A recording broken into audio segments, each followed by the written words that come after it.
বসত বাড়িকে যারা রয়েছেন অবস্থান করেছেন সবাইকে নিরাপদে এবং নিজেদের পশু পাখি সকল কিছু নিরাপদে আস্থায়নে রাখার জন্য অনুরোধ করা যাচ্ছে। আপনারা কেউ অযথা ঘরের বাইরে বেরোবেন না এবং নিজেদেরকে নিরাপদে রাখবেন। আইন শৃঙ্খলা বাহিনীর নির্দেশনা অনুযায়ী চলাচল করবেন এবং অবস্থান করবেন।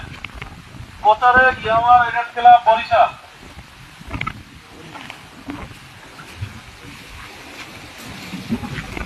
এই দিকটা